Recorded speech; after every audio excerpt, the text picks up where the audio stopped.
Quand Lucy Swann se réveilla, il était minuit moins le quart, à la montre pulsar qu'elle portait au poignet. Des éclairs de chaleur illuminaient le ciel à l'ouest, du côté des montagnes.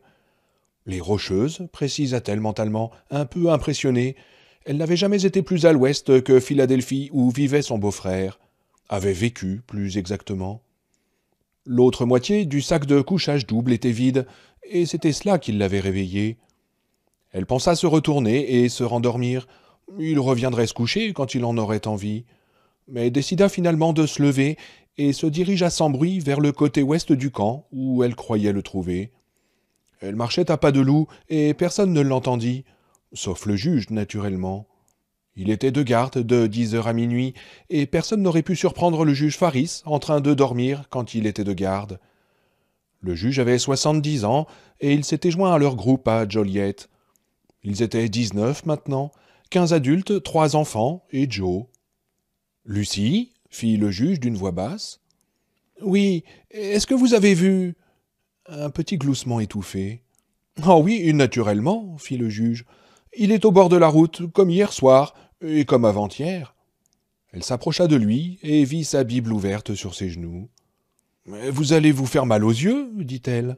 « Oh, pas du tout, » répondit le juge. « La lumière des étoiles est la meilleure pour ce genre de bouquin. Peut-être la seule, d'ailleurs. Mais attendez, qu'est-ce que vous pensez de ça ? N'est-ce pas un service de soldat que fait le mortel sur terre, et ces jours ne sont-ils pas des jours de mercenaires ? Tel un esclave aspirant après l'ombre, et tel un mercenaire attendant son salaire, ainsi ai-je hérité 2 mois de déception, et des nuits de peine me sont échues. »« Oh, c'est super, » dit Lucie, sans trop d'enthousiasme. « C'est vraiment joli. »« Non, ce n'est pas très joli. Il n'y a rien de joli dans le livre de Job, Lucie, » dit le juge en refermant sa Bible. « Des nuits de peine me sont échues. C'est le portrait de votre ami, Lucie, le portrait de Larry Underwood. »« Je sais, soupira-t-elle, si seulement je savais ce qu'il tracasse. » Le juge, qui avait sa petite idée là-dessus, ne répondit rien. « Ce n'est sûrement pas à cause des rêves, reprit-elle. Nous ne rêvons plus maintenant, sauf peut-être Joe, mais Joe est différent. »« Oui, c'est vrai, dit le juge. Pauvre garçon. »« Et tout le monde est en pleine forme, reprit Lucie. Du moins depuis la mort de madame Volman. » 2 jours après le juge, un homme et une femme, qui s'étaient présentés comme Dick et Sally Volman, étaient venus grossir le groupe de Larry et de ses compagnons. Lucie s'était dit qu'il était extrêmement peu probable que la grippe ait épargné un homme et sa femme. Elle en avait déduit qu'ils n'étaient sans doute pas vraiment mariés et qu'ils ne se connaissaient que depuis très peu de temps. Ils étaient tous les deux dans la quarantaine et manifestement très épris l'un de l'autre. Et puis, il y avait de cela une semaine, chez la vieille dame, à Hemingford Home, Sally Volman était tombée malade. Ils étaient restés là-bas 2 jours, attendant qu'elle se rétablisse ou qu'elle meure. Et elle était morte. Dick Volman était toujours avec eux, mais il n'était plus le même à présent, silencieux, pensif et pâle. « Il a vraiment très mal pris sa mort, vous ne croyez pas ?» demanda-t-elle au juge. « Larry est un homme qui s'est trouvé relativement tard, » répondit le juge, en s'éclaircissant la gorge. « En tout cas, c'est l'impression qu'il me donne. Et les hommes qui se découvrent tard ne sont jamais sûrs d'eux. Ils sont exactement ce que les manuels d'instruction civique nous disent qu'un bon citoyen doit être, engagé mais jamais fanatique, respectueux des faits sans jamais vouloir les déformer à leur convenance, mal à l'aise dans un poste de commandement mais rarement capable de décliner cette responsabilité lorsqu'elle leur est offerte ou imposée. Dans une démocratie, ce sont les meilleurs chefs, car ils ne risquent pas d'aimer le pouvoir pour le pouvoir. Tout au contraire même. Et quand les choses tournent mal, quand une madame Volman meurt… Mais le juge s'interrompit. « Et si c'était le diabète ?» reprit-il un instant plus tard. « Ce n'est pas impossible. La peau cyanosée, le coma rapide, oui, c'est possible. Mais alors, où était son insuline ? Et si elle s'était laissée mourir ? Serait-ce un suicide ?» Le juge s'arrêta encore, les mains sous le menton. Perdu dans ses pensées, il ressemblait à un oiseau de proie. « Vous alliez dire quelque chose ?» fit Lucie. « Oui, » reprit le juge. « Quand les choses tournent très mal, quand une Sally Volman meurt, ou du diabète, ou d'une hémorragie interne, un homme comme Larry se sent responsable. Ces hommes connaissent rarement une fin heureuse. Melvin Purvis, le super agent du FBI dans les années 30, s'est tué avec son arme de service en 1959. Quand Lincoln a été assassiné, il était déjà un vieillard avant l'âge, sur le point de faire une dépression nerveuse. À la télévision, nous avons tous vu les présidents s'user de mois en mois, et même de semaine en semaine. Sauf Nixon, naturellement. Nixon qui vivait du pouvoir, comme un vampire vit du sang de ses victimes. Et Reagan, sans doute un peu trop stupide pour jamais vieillir. Gerald Ford était peut-être de la même espèce. Je pense qu'il y a autre chose, dit Lucie d'une voix triste. Il lui lança un regard interrogateur. Comment disiez-vous tout à l'heure? Des nuits de peine me sont échues? Le vieil homme hocha la tête. C'est la description d'un homme amoureux, vous ne croyez pas? Il la regarda, surpris qu'elle eût su depuis le début ce qu'il ne voulait pas dire. Lucie haussa les épaules et sourit, tressaillement amer de ses lèvres. Les femmes savent ces choses-là, dit-elle. Les femmes savent presque toujours. Mais avant qu'il n'ait eu le temps de répondre, elle était déjà repartie vers la route, là où Larry était sûrement assis, en train de penser à Nadine Cross. Larry? Oui, je suis là. Mais qu'est-ce que tu fais? Larry était assis en tailleur au bord de la route, comme s'il méditait. J'avais froid, dit Lucie. Tu me fais un peu de place? Bien sûr, répondit-il. Il se poussa un peu. La grosse pierre sur laquelle il s'était installé avait conservé un peu de la chaleur du jour. Lucie s'assit. Il la prit par les épaules. Selon les calculs de Lucie, il devait se trouver à environ 80 kilomètres à l'est de Boulder. S'ils repartaient à 9 heures demain matin, ils arriveraient dans la zone libre de Boulder pour le déjeuner. C'était l'homme de la radio, Ralph Brentner, qui l'appelait la zone libre de Boulder. Et il avait expliqué, avec un peu de gêne, que la zone libre de Boulder était essentiellement un indicatif radio. Mais Lucie aimait ce nom, un joli nom qui faisait penser à un nouveau départ. Nadine Cross l'avait adopté avec une ferveur presque religieuse, comme un talisman. À Stovington, Larry, Nadine, Joe et Lucie avaient trouvé le centre épidémiologique complètement désert. 3 jours plus tard, Nadine leur avait proposé de se procurer une radio CB et d'écouter systématiquement les 40 canaux. Larry avait aussitôt accepté son idée, comme il acceptait d'ailleurs presque toutes ses idées, pensa Lucie. Mais elle ne comprenait pas du tout Nadine Cross. Larry était amoureux d'elle, c'était évident, mais Nadine ne semblait rien vouloir savoir de lui. On aurait même dit qu'elle cherchait à l'éviter. En tout cas, Nadine avait eu une excellente idée, même si le cerveau dans lequel elle avait germé semblait aussi gelé que le Grand Nord, sauf lorsqu'il s'agissait de Joe. La CB serait le moyen le plus facile de localiser d'autres groupes et de les rejoindre, avait expliqué Nadine. Ce qui avait entraîné une assez longue discussion. Ils étaient 6 maintenant, avec Mark Zellman, un soudeur qui vivait autrefois au nord de l'État de New York, et Laurie Constable, une infirmière de 26 ans. Une discussion qui avait mal tourné lorsqu'ils avaient reparlé de leurs rêves. Laurie avait commencé par dire qu'ils savaient tous exactement où ils allaient. Ils suivaient Harold Lauder et son groupe en route pour le Nebraska, aucun doute. Et s'ils allaient là-bas, c'était pour la même raison que lui. La force de ses rêves était tout simplement trop grande pour qu'on puisse les ignorer. Après quelques échanges d'arguments, Nadine était devenue complètement hystérique. Elle ne rêvait pas, point final. Si les autres voulaient jouer à l'auto-hypnose, tant mieux pour eux. Tant qu'il y avait une raison plus ou moins valable d'aller au Nebraska, par exemple la pancarte du centre de Stovington, pas de problème. Mais elle voulait qu'il soit parfaitement clair qu'elle ne croyait pas un mot de toutes ces histoires métaphysiques. Et s'il n'y voyait pas d'inconvénient, elle préférait faire confiance aux radios plutôt qu'aux visions. Marc s'était tourné vers Nadine en lui souriant gentiment. « Mais si tu ne rêves pas, comment ça se fait que tu parlais en dormant hier soir? Tu m'as même réveillé. » Nadine était devenue blanche comme un linge. « Tu veux dire que je suis une menteuse, hein? Si c'est ça, il y en a un de nous qui est de trop ici. » Joe s'était blotti contre elle en pleurnichant. Larry avait essayé de calmer les choses. Oui, la CB était une bonne idée.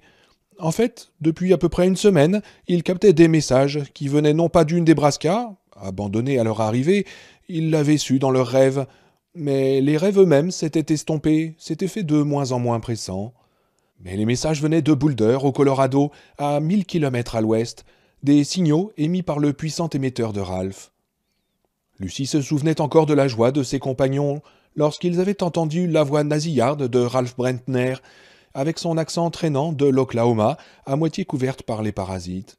« Ici Ralph Brentner, zone libre de Boulder. Si vous m'entendez, répondez sur le canal 14. Je répète, canal 14. » Ils entendaient Ralph, mais leur radio n'était pas assez puissante pour lui répondre. Ils s'étaient rapprochés, cependant, et depuis ce premier message, ils avaient appris que la vieille femme, celle qu'on appelait Abigail Fremantle, et son groupe étaient arrivés les premiers. Pour Lucie, elle était toujours mère Abigail. Depuis, d'autres étaient venus les rejoindre, 2, 3, parfois 30 personnes d'un coup. Et ils étaient 200 maintenant à Boulder quand Brentner avait reçu leur premier message. Tout à l'heure, quand ils s'étaient parlé, ils étaient maintenant à portée d'antenne de leur CB. Le groupe de Ralph comptait plus de 350 personnes, et avec leur propre groupe, ils seraient bientôt près de 400. « À quoi penses-tu » dit Lucie en posant la main sur le bras de Larry. « Je pensais à cette montre et à la mort du capitalisme, répondit-il en montrant sa montre pulsar. Autrefois, c'était pousse-toi de là que je m'y mette, et celui qui poussait le plus fort finissait par avoir la Cadillac bleu-blanc-rouge et la montre pulsar. Maintenant, c'est la vraie démocratie. Tous les Américains peuvent avoir leur pulsar à affichage numérique et leur manteau de vison. Peut-être, dit Lucie, mais je vais te dire quelque chose, Larry. Je ne suis peut-être pas très forte sur ces histoires de capitalisme et tout le reste, mais je peux te dire que cette montre de $1000 ne vaut absolument rien. Ah bon, et pourquoi demanda Larry. Il l'avait regardée en souriant, surpris, et elle avait été heureuse de voir son sourire. Eh bien, parce que plus personne ne sait l'heure qu'il est, répondit-elle. Il y a 4 ou 5 jours, j'ai demandé l'heure à M. Jackson, à Mark et à toi. Vous m'avez tous donné des heures différentes, et vous m'avez dit que vos montres s'étaient arrêtées au moins une fois. Tu as entendu parler de ce laboratoire où on calculait l'heure pour le monde entier. J'ai lu un article là-dessus chez un médecin. C'était formidable. À la microseconde près, ils avaient des pendules, des horloges solaires et tout. Et maintenant, je pense à cet endroit et je deviens folle. Toutes les horloges du labo sont sûrement arrêtées. Et moi, j'ai une pulsar à $1000 qui ne peut plus me donner l'heure juste, à la seconde près. Tout ça à cause de la grippe, à cause de cette saleté de grippe. Elle se tut, et ils restèrent un moment silencieux. Puis Larry montra quelque chose dans le ciel. « Regarde !»« Quoi ? Où ?» demanda Lucie. « À 3 heures. À 2 heures maintenant, répondit Larry. Elle regarda, mais ne vit pas ce qu'il lui montrait. Il colla alors ses 2 mains chaudes sur ses joues pour lui faire tourner la tête. Cette fois, elle vit, et sa gorge se serra. Un éclat de lumière, comme une étoile, mais fixe, qui traversait rapidement le ciel d'est en ouest. « Mon Dieu !» s'exclama-t-elle. « Un avion ? C'est bien un avion ?» « Non, dit Larry, c'est un satellite. Il va continuer à tourner là-haut pendant 700 ans, probablement. » Ils regardèrent le petit point de lumière disparaître derrière la masse sombre des Rocheuses. « Larry, fit-elle tout bas, pourquoi Nadine ne veut-elle pas admettre qu'elle rêve ?» Elle le sentit se raidir imperceptiblement, et elle regretta aussitôt sa question. Mais le mal était fait, autant continuer. « Elle dit qu'elle ne rêve pas, dit Larry. « Mais elle rêve sûrement, reprit Lucie. Marc avait raison, elle parle en dormant, et tellement fort qu'elle m'a réveillé une nuit. » Il la regardait. « Et qu'est-ce qu'elle disait ?» demanda-t-il après un long silence. Lucie réfléchit, essayant de se souvenir. Elle se retournait dans son sac de couchage, et elle répétait « Non, si c'est froid, non, je ne veux pas, si c'est froid, si froid. » Et ensuite, elle a commencé à s'arracher des cheveux. Elle s'arrachait vraiment les cheveux, et elle gémissait. J'en ai eu le froid dans le dos. « Les gens font des cauchemars, Lucie, dit Larry. Ça ne veut pas dire qu'ils rêvent de lui. »« Oh, mieux vaut ne pas trop parler de lui dans le noir, non ?» demanda Lucie. « Ouais, je crois que tu as raison, fit Larry. »« Mais on dirait qu'elle va craquer, Larry. Tu comprends ce que je veux dire ?»« Oui, répondit-il. Il savait. Elle prétendait ne pas rêver, mais les cernes bruns qui s'étaient formés sous ses yeux depuis qu'ils étaient arrivés à Hemingford Home la trahissaient. Ses splendides cheveux avaient visiblement blanchi, et quand on la touchait, elle sursautait. Elle avait peur. « Tu l'aimes, c'est ça ?» demanda Lucie. « Oh, Lucie !» répondit-il d'une voix où l'on sentait comme un reproche. Non, je veux simplement que tu saches, reprit Lucie. Je dois te le dire. J'ai vu comment tu la regardais, et comment elle te regarde parfois quand tu es occupé, quand il n'y a pas de danger. Elle t'aime, Larry, mais elle a peur. Peur de quoi demanda Larry. Hein? Peur de quoi? Il se souvenait de ce jour où il avait essayé de lui faire l'amour 3 jours après le fiasco de Stovington. Depuis, elle était devenue renfermée, joyeuse parfois, mais elle se forçait manifestement. Joe dormait. Larry était allé s'asseoir à côté d'elle, et ils avaient parlé quelques minutes, pas de leur situation actuelle, mais de l'époque d'autrefois, quand tout était différent. Larry avait essayé de l'embrasser. Elle l'avait repoussé, avait tourné la tête, et Larry avait senti ces choses dont Lucie venait de lui parler. Il avait essayé encore, doux et brutal à la fois, lui qui la voulait tellement. Un instant, elle s'était abandonnée à lui avait montré comment elle aurait pu être si... Mais elle s'était écartée aussitôt, livide, les bras croisés sur les seins, les mains serrant ses coudes, la tête basse. « Ne refais plus jamais ça, Larry, s'il te plaît, ou je devrais m'en aller avec Joe. »« Mais pourquoi? Pourquoi, Nadine? Pourquoi en faire toute une histoire ?» Elle n'avait pas répondu. Elle était restée là, tête basse, avec ses cernes violacées qui commençaient déjà à se dessiner sous ses yeux. « Si je pouvais, je te le dirais, avait-elle répondu finalement, avant de s'éloigner, sans jeter un regard derrière elle. Moi j'ai une amie qui lui ressemblait beaucoup, dit Lucie. Elle s'appelait Joline, Joline Mayors. Elle n'était pas au lycée avec moi. Elle avait abandonné ses études pour se marier, et son type était dans la marine. Elle était enceinte quand ils se sont mariés, mais elle a fait une fausse couche. Le type était souvent parti, et Joline aimait bien s'amuser. Elle aimait ça, mais son mari était très jaloux. Alors, il lui a dit que s'il découvrait un jour qu'elle faisait des trucs derrière son dos, il lui casserait les 2 bras et lui esquinterait la figure. T'imagines sa vie? Ton mari rentre et te dit « Bon, je m'en vais pour quelques semaines, ma chérie. Tu m'embrasses? On va batifoler un petit peu dans le foin. Et puis pendant que j'y pense, si j'apprends à mon retour que tu n'as pas été très sage, je te casse les 2 bras et je t'esquinte la gueule. » Ouais, c'est pas terrible, dit Larry. Alors un peu plus tard, elle rencontre un type, reprit Lucie. C'était un prof de gym au lycée de Burlington. Ils font leurs petites affaires, toujours en regardant derrière eux pour voir s'il y a quelqu'un. Je ne sais pas si son mari les faisait espionner, mais au bout d'un certain temps, ça n'avait plus d'importance. Au bout d'un certain temps, Joline a complètement perdu la boule. Dès qu'elle voyait un type en train d'attendre l'autobus au coin de la rue, elle pensait que c'était un ami de son mari, ou le représentant qui les voyait prendre une chambre dans un motel minable, ou le flic qui leur indiquait la route pour trouver un endroit où pique-niquer. Finalement, elle poussait un cri dès que le vent faisait claquer une porte. Elle sursautait chaque fois que quelqu'un montait l'escalier. Et comme elle vivait dans un immeuble où il y avait 7 petits appartements, il y avait toujours quelqu'un en train de monter l'escalier. Herbe, son type, a fini par avoir peur et l'a laissé tomber. Il n'avait pas peur du mari de Joline, il avait peur d'elle. Juste avant le retour de son mari, Joline a fait une dépression. Tout ça simplement parce qu'elle aimait un peu trop faire l'amour, et parce qu'il était dingue de jalousie. Nadine me fait penser à cette fille, Larry, et j'ai de la peine pour elle. J'ai l'impression que je ne l'aime pas tellement, mais j'ai quand même de la peine pour elle. Elle a vraiment l'air d'avoir des problèmes. Est-ce que tu essayes de me dire que Nadine a peur de moi, comme ta copine avait peur de son mari? Peut-être, répondit-elle. Mais une chose est sûre, si Nadine a un mari, il n'est pas ici avec nous. Larry eut un petit rire gêné. On devrait aller se coucher. On va avoir une journée difficile demain. Oui, répondit-elle, persuadée qu'il n'avait pas compris un mot de ce qu'elle lui avait dit. Et tout à coup, elle éclata en sanglots. Mais qu'est-ce qui se passe? Dit Larry, en essayant de la prendre par le cou. Elle se dégagea brutalement. Tu as eu ce que tu voulais avec moi. Pas la peine de faire ton cirque, dit-elle. Il restait en lui suffisamment du Larry d'autrefois pour qu'il se demande si les autres l'avaient entendu. Mais Lucie, je n'ai jamais voulu te forcer. Ah, ce que tu peux être stupide, cria-t-elle en lui donnant un coup de pied. Tous les hommes sont stupides.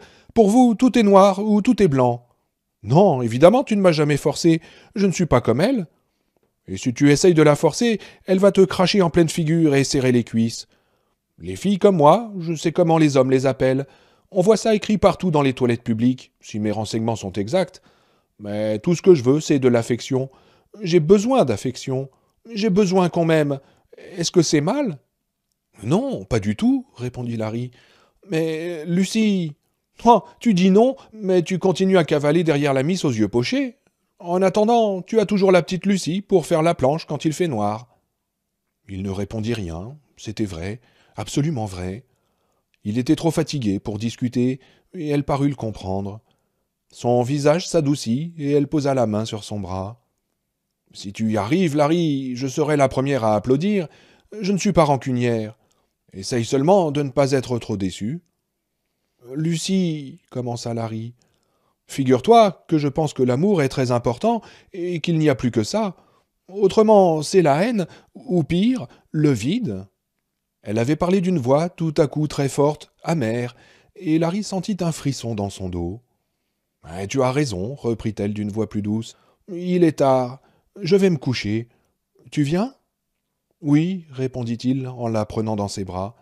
Je t'aime de mon mieux, Lucie. Et il l'embrassa en la serrant contre lui. Je sais, fit-elle avec un sourire las. Je sais, Larry.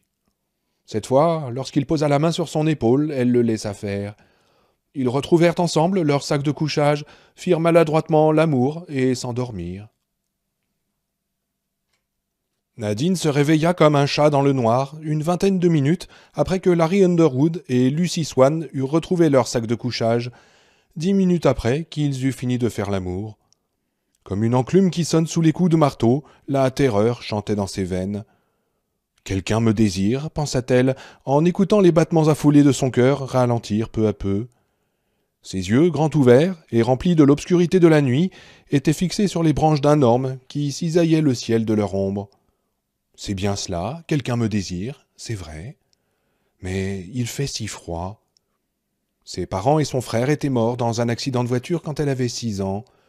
Elle n'était pas allée avec eux ce jour-là, chez sa tante et son oncle, préférant rester jouer avec une petite voisine. C'était surtout son frère qu'elle aimait, un frère qui n'était pas comme elle, l'enfant naturel, volé dans un berceau d'orphelinat à l'âge de 4 ans et 6 mois. Les origines de son frère étaient parfaitement claires. Son frère était bien à eux. Sonnerie de trompette, s'il vous plaît. Alors que Nadine n'avait jamais été et ne serait jamais qu'à Nadine. Et l'enfant de la terre. Après l'accident, elle était allée habiter avec sa tante et son oncle, seuls parents qui lui restaient, dans les montagnes blanches, dans l'est du New Hampshire. Elle se souvenait qu'il l'avait emmenée en excursion dans le petit tortillard du mont Washington pour son 8e anniversaire. Elle avait saigné du nez à cause de l'altitude et il s'était fâché. Oncle et tante étaient trop vieux, la cinquantaine bien avancée quand elle avait eu ses 16 ans, l'année où elle s'était mise à courir sur l'herbe humide de rosée au clair de lune. La nuit de l'ivresse, une nuit où des rêves suintaient de l'air frais comme une poussière d'étoiles. Une nuit d'amour. Et si le garçon l'avait rattrapée, elle l'aurait laissé prendre ce qu'il voulait. Quelle importance s'il l'avait rattrapée? Ils avaient couru, n'était-ce pas là la seule chose importante? Mais il ne l'avait pas rattrapée. La lune s'était cachée derrière un nuage, la rosée était devenue froide, désagréable et terrifiante. Dans sa bouche, le vin avait pris un goût de salive acide, aigre sur sa langue. Une sorte de métamorphose s'était produite, et elle avait senti qu'elle devait attendre. Où était-il donc, son fiancé, l'homme noir auquel elle était promise? Dans quelle rue, sur quelle route de terre, arpentant la nuit, tandis que derrière les fenêtres, les conversations anodines découpaient le monde en petits segments propres, bien rationnels. Quels vents glacés étaient les siens? Combien de bâtons de dynamite dans son sac usé jusqu'à la corde? Qui savait quel était son nom à lui quand elle avait 16 ans? Qui savait son âge? Où vivait-il? Quelle mère l'avait tenu contre son sein? Elle ne savait qu'une chose, c'est qu'il était orphelin, comme elle, et que son heure n'avait pas encore sonné. Les routes qu'il parcourait n'étaient même pas encore construites, et elle n'osait qu'à peine y poser le pied. Le carrefour où ils se rencontreraient était loin, très loin. C'était un Américain, elle le savait, un homme qui aimait le lait et la tarte aux pommes, un homme qui apprécierait la simplicité d'un tissu à carreaux. Il était chez lui, en Amérique, mais ses manières étaient secrètes, les manières du fugitif, d'un homme qui se cache, d'un homme à qui l'on remet des messages codés en vers. C'était l'autre visage, l'homme noir, le promeneur, et ses bottes éculées faisaient sonner les chemins parfumés des nuits d'été. Mais qui sait quand le fiancé viendra? Elle l'avait attendu, intacte. À 16 ans, elle avait failli commettre la faute, et une autre fois, à l'université. Elle et lui s'étaient séparés, et étonnés et fâchés, comme Larry, maintenant, qui sentait ces étranges carrefours dans son âme, point de rendez-vous mystique et inéluctable. Boulder était le lieu où les chemins se séparaient. L'heure était proche, il l'avait appelée, il l'invitait à venir. Ses études terminées, elle s'était plongée dans le travail, et avait loué une maison avec 2 autres filles. Qui était-elle? À vrai dire, elle changeait souvent. Seule Nadine restait. Elle était agréable avec les jeunes gens qui y ramenaient ses compagnes, mais elle n'avait jamais connu de jeune homme. Sans doute parlait-il d'elle, future vieille fille, peut-être même pensait-il qu'elle était tout simplement une lesbienne un peu trop prudente. Mais c'était pas ça. Elle était simplement intacte, et elle attendait. Elle avait eu parfois l'impression que les choses allaient changer. Elle rangeait les jouets dans la salle de classe silencieuse à la fin de la journée et s'arrêtait tout à coup, les yeux inquiets, oubliant l'ours en peluche qu'elle tenait dans la main. Et elle pensait « Les choses vont changer, un grand vent va souffler ». Il lui arrivait alors de regarder derrière elle comme un animal traqué. Puis cette idée s'envolait et elle se mettait à rire d'un rire nerveux. Ses cheveux avaient commencé à grisonner dès sa 16e année, l'année où le garçon l'avait poursuivie sans l'attraper. Quelques mèches d'abord, très visibles au milieu de ce trou noir. Pas gris, non, le mot n'était pas juste. Des mèches blanches, complètement blanches. Des années plus tard, des étudiants l'avaient invité à une soirée. Les lumières étaient tamisées et des couples n'avaient pas tardé à se former. La plupart des filles, Nadine était du nombre, ne comptaient pas rentrer chez elles ce soir-là. Oui, sa décision était prise, mais quelque chose l'avait empêchée d'aller plus loin, une fois de plus. Et le lendemain, dans la froide lumière du matin, à 7 heures tapantes, quand elle s'était regardée dans la glace de la salle de bain, elle avait vu que le blanc avait encore progressé, apparemment en une seule nuit, bien que ce fût naturellement impossible. Les années avaient passé ainsi, saison de sécheresse. Pourtant, elle avait eu des sensations, oh oui, des sensations. Et parfois, en plein cœur de la nuit, elle se réveillait à la fois chaude et froide, baignée de sueur, délicieusement consciente de son corps dans la tranchée de son lit, rêvant d'une ébauche de sexe dans une sorte de caniveau, et elle se vautrait dans un liquide chaud, jouissait et mordait de toutes ses forces. Le lendemain, quand elle se levait, elle s'avançait vers la glace et s'étonnait de voir encore d'autres mèches blanches. Pendant toutes ces années, elle n'avait cessé d'être Nadine Cross extérieurement, douce, gentille avec les enfants, excellente institutrice et célibataire. À une époque, une telle femme aurait fait parler d'elle dans une petite ville, mais les temps avaient changé. Et sa beauté était si singulière qu'il paraissait tout à fait normal qu'elle soit simplement qui elle était. Mais bientôt, les choses allaient changer. Dans ses rêves, elle avait commencé à connaître son fiancé, à le comprendre un peu, même si elle n'avait jamais vu son visage. Il était celui qu'elle attendait, elle voulait aller à lui, et elle ne voulait pas. Elle était faite pour lui, mais il la terrorisait. Puis Joe était arrivé, et après lui, Larry. Les choses étaient devenues terriblement compliquées. Elle avait eu l'impression d'être une sorte de prix qu'on se disputait dans une lutte acharnée. Elle savait que l'homme noir voulait qu'elle soit pure, qu'elle soit vierge, et que si elle laissait Larry ou un autre homme la posséder, le sombre enchantement prendrait fin aussitôt. Mais elle se sentait attirée par Larry. Elle voulait qu'il la prenne. Une fois de plus, elle aurait voulu aller jusqu'au bout. Qu'il la prenne et qu'on en finisse une bonne fois. Elle était lasse, et Larry était un type bien. Elle avait trop attendu l'autre, durant trop de longues années de sécheresse. Mais Larry n'était pas un type bien, du moins c'est ce qu'elle avait cru au début. Elle avait repoussé ses premières avances avec mépris, comme une jument chasse une mouche d'un coup de queue. Elle se souvenait qu'elle avait alors pensé « S'il ne pense qu'à ça, qui pourrait me reprocher de ne pas vouloir de lui ?» Pourtant, elle l'avait suivi, c'est vrai, mais elle cherchait désespérément la compagnie d'autres personnes, pas simplement à cause de Joe, mais parce qu'elle en était presque arrivée au point d'abandonner l'enfant pour partir toute seule à l'ouest, à la recherche de l'homme. Pourtant, elle se sentait responsable de Joe, héritage de toutes ces années passées à travailler avec des enfants, et elle n'avait pu s'y résoudre, sachant aussi que si elle l'abandonnait, Joe mourrait certainement. Dans un monde où tant sont morts, être la cause d'une nouvelle mort est certainement le plus impardonnable des crimes. si bien qu'elle était partie avec Larry, qui, tout compte fait, valait mieux que rien ou que personne. Mais il s'était trouvé que Larry Underwood était beaucoup plus que rien ou que personne. Il était comme une de ces illusions d'optique, peut-être même pour lui-même, qui vous font croire que l'eau est peu profonde, à peine quelques centimètres. Mais quand vous plongez la main dedans, tout à coup votre bras est mouillé jusqu'à l'épaule. D'abord, la manière dont il avait appris à connaître Joe. Ensuite, la manière dont Joe l'avait accepté. Et enfin, sa propre réaction à elle, sa jalousie face à cette relation qu'elle voyait grandir entre Joe et Larry. À Wells, par exemple, dans le magasin de moto, Larry avait tout misé sur l'enfant, et il avait gagné. S'ils n'avaient pas eu les yeux fixés sur la trappe du réservoir d'essence, ils auraient vu sa bouche s'arrondir en un « oh » de totale surprise. Elle était là, debout, incapable de faire un geste, les yeux braqués sur le métal scintillant du levier, avant qu'il tressaille puis qu'il tombe. Elle attendait les hurlements de Larry, mais ce n'est que lorsque tout avait été fini qu'elle l'avait véritablement compris. Puis la trappe s'était soulevée, et elle avait dû admettre son erreur, une erreur totale de jugement. Ainsi Larry connaissait Joe mieux qu'elle, sans aucune formation particulière, sans le temps d'apprendre vraiment à connaître l'enfant. Rétrospectivement, elle voyait bien à quel point l'épisode de la guitare avait été important, avec quelle rapidité il avait fondamentalement défini les relations de Larry et de Joe. Et quel était l'essentiel de cette relation ? La dépendance, naturellement. Quoi d'autre aurait pu provoquer cette brusque bouffée de jalousie qu'elle avait sentie en elle ? Que Joe soit dépendant de Larry, c'était somme toute normal, acceptable. Mais ce qui la perturbait, c'est que Larry était également dépendant de Joe, avait besoin de Joe alors qu'elle n'en avait pas besoin, et Joe le savait. S'était-elle trompée à propos de Larry ? Oui, sans doute. Cette nervosité, cet égocentrisme n'étaient qu'un vernis. N'était-ce pas grâce à lui qu'ils étaient restés ensemble tout au long de cet interminable voyage ?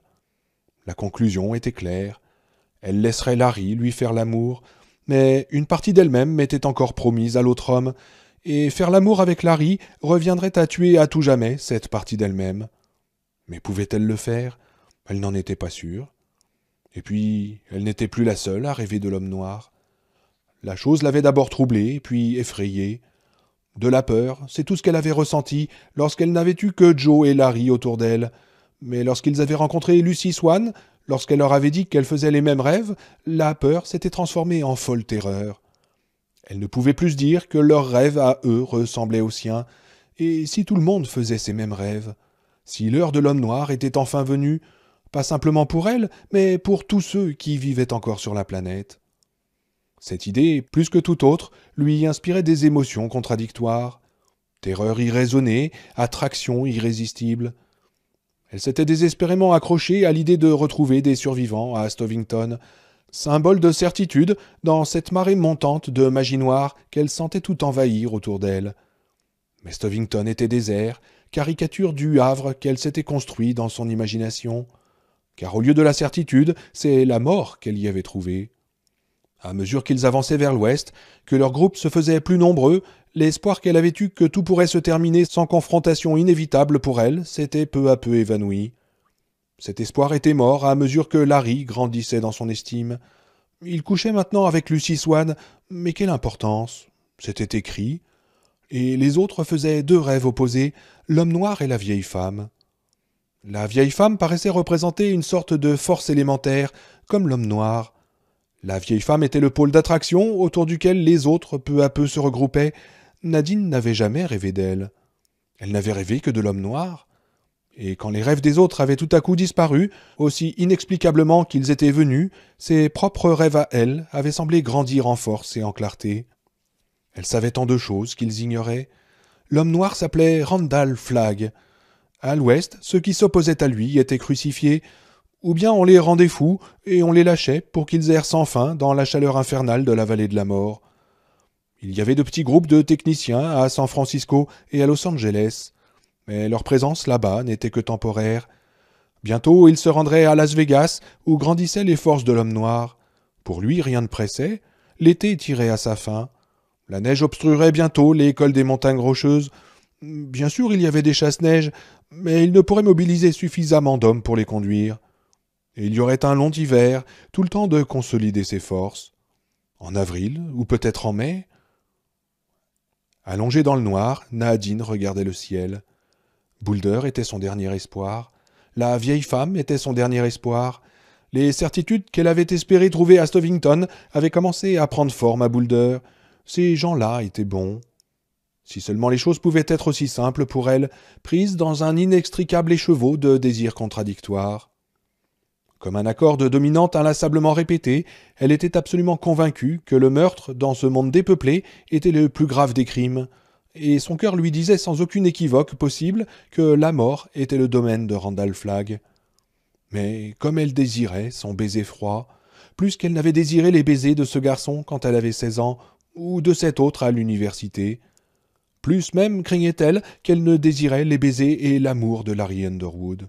« Nous serons à Boulder demain, pensa-t-elle. Peut-être saurai-je alors si mon voyage est terminé, ou... » Une étoile filante déchira le ciel, et comme un enfant, elle fit un vœu.